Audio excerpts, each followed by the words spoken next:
వైకుంఠ ద్వార దర్శనాలపై భక్తులు ఆందోళన చెందవద్దని టీటీడీ ఈవో అనిల్ కుమార్ సింఘాల్ సూచించారు.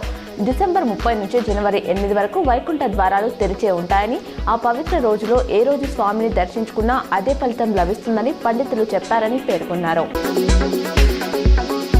ఇవాళ కూడా వెండి ధర ఆకాశమే అద్దుగా పెరిగింది. నిన్న కేజీ వెండి రూపాయలు 9,000 పెరగగా ఇవాళ ఒక్కరోజు ఏకంగా రూపాయలు 20,000 పెరిగింది. దీంతో కిలో వెండి కాస్ట్ రూపాయలు 2,74,000కు చేరింది. 6 రోజుల్లోనే కిలో సిల్వర్ రూపాయలు 48,000 పెరగడం గమనార్హం. మరోవైపు బంగారం ధర కూడా పెరుగుతూనే ఉంది. 24 క్యారెట్ల 10 గ్రాముల బంగారం ధర రూపాయలు 1,200 పెరిగి 1,41,220కి చేరింది. 22 క్యారెట్ల 10 గ్రాముల బంగారం ధర 1,100 పెరిగి రూపాయలు 1,29,450కి చేరింది. నిజామాబాద్ ఆఫీసర్స్ క్లబ్ ఎన్నికలలో ఏకగ్రీవంగా సెక్రటరీగా ఎన్నికైన డాక్టర్ జలగం తిరుపతిరావుని దాదనగారి విఠలరావు బీఆర్ఎస్ పార్టీ రాష్ట్ర కార్యదర్శి, మాజీ జడ్పీ చైర్మన్ కలిసి సన్మానించారు. 2 కార్డుల విధానాన్ని రద్దు చేయాలని, 252 జీవోను సంవరించాలని డిమాండ్ చేస్తూ TUWJH 143 యూనియన్ ఆధ్వర్యంలో నిజామాబాద్ కలెక్టరేట్లో కలెక్టర్ ఏవో ప్రశాంత్కి జర్నలిస్ట్ సమస్యలతో కూడిన మెమోరాండం అందించారు.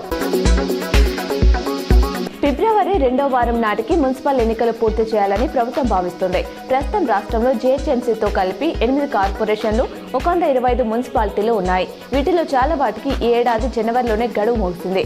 GHMCతో పాటు ఖమ్మం, వరంగల్ కార్పొరేషన్ గడువు 2026 ఫిబ్రవరితో ముగియనుంది. నిజామాబాద్ బోర్గంలో గత రాత్రి గ్యాస్ కట్టర్తో ATMను కట్ చేసేందుకు దుండగులు యత్నించిన విషయం తెలిసిందే. కాగా ఇలాంటి ఘటన 4 నెలల క్రితం జరిగింది. MHకు చెందిన మూట ఓ కారులో వచ్చి గ్యాస్ కట్టర్తో ATMను కట్ చేస్తుండగా నోట్లకు మంటలు అంటుకొని నగదు కాలిపోయింది. 10 ఏళ్లలో ఇన్వెస్ట్మెంట్లపై వచ్చిన రాబడులను గమనిస్తే బంగారం, వెండి మంచి లాభాలను అందించాయి. బంగారం 400% రిటర్న్లతో దూసుకుపోగా వెండి ఏకంగా 500% లాభాన్ని ఇచ్చింది.